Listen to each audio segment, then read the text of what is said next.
I noticed that while I was back, for 3 weeks I was without internet connection, which was really painful. It's probably good for me, because I could relax a little bit more. But I was without internet connection, although once in a while I saw, a headline. And I don't know when California decided that maybe this happened actually a little bit before I left, the whole same-sex marriage thing, and the California Supreme Court said that this was unconstitutional, so California had to marry same-sex couples. I picked up, after I got home last night, a copy of The Week, which is kind of a summary of news, and there was a piece that caught my attention, and there was a little reflection from the conservative side and the a more liberal side on this.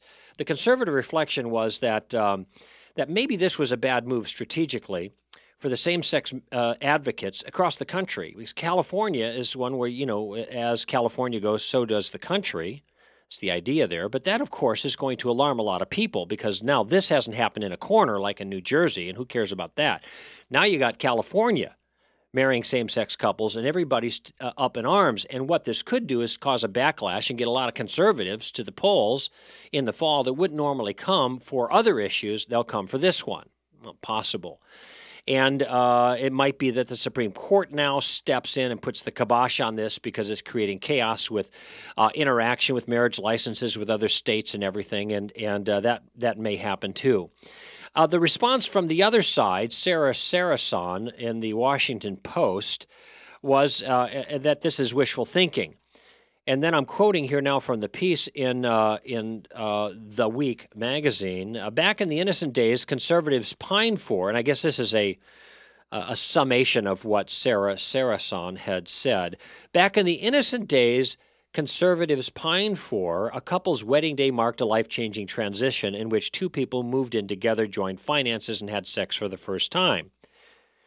Quote, in the past several decades, that has changed, close quote. That's her direct line, apparently. Both straight and gay couples now routinely live together long before they marry, sharing finances and even having children without a blessing from the government or any church. Some choose not to have children at all or to keep their finances separate. Marriage, in other words, has become a mix-and-match affair. Every couple can custom design it to suit their wishes and needs. Yet conservatives seem to fear that if gays are allowed to marry, traditional marriage, here in scare quotes, will fade away. Sorry to break the news, but that's already happened. Now, when I read that, I just had a very simple reflection, and it's one that's been made before, especially in response to the rejoinder that traditional marriage is dead. I mean, why would anybody want to revive this institution that has, fares so poorly with people today? And the feeling I got from reading this piece is, look at, conservatives wake up and smell the decade. Times are a-changin'. We used to do things one way. Now we do things another. Why don't you just get used to the idea that things aren't like they were before? And it kind of gives me you kind of get the feeling like, okay, well, we wore paisley and bell-bottoms in the 60s, but, fashions are different now. Maybe some of that's coming back. I don't know, but not for me. I guarantee you that. But it treats this kind of issue like a fashion thing. Get with the decade here. We're changing, and just get used to it. Quit crying over the way things used to be. Now you'd like to have your fashions back. But of course, this isn't our point of view at all. This actually treats things like sex, marriage, child rearing, and those kinds of things as if they were just fashionable items that you can dispense with at will if you don't like them. But these are things that have been around not just for a decade or two, but from the beginning of time. And there's a reason for this. It's because the family unit is the foundational unit of civilization. And anything that undermines the so-called, how did she put it here, traditional, I'm looking for it, I guess traditional marriage as opposed to the mix and match. Anything that undermines the traditional marriage undermines society.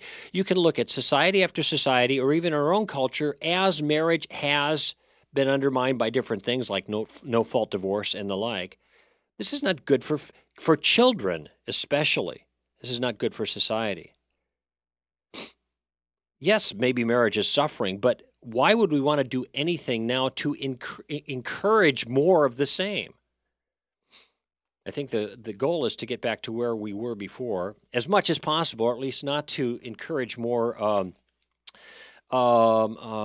progress towards changing this institution. In any event, there's a reason things have been this way, and the reason it's been this way is because this builds stable traditional marriage builds stable societies and is best for children. And when marriage it suffers, then children end up suffering in the long run. So it's not just a matter of changing fashions, and different people can do whatever they want, and it's no problem. Mix and match. It is a problem, even if you happen to like it, and even if it fits your new morality. It still isn't good for society. This is more of a relativistic approach that any old match will do. And there's only one kind of match, really, that seems to me to build the best kind of society, and it's the one that God had in mind in the beginning.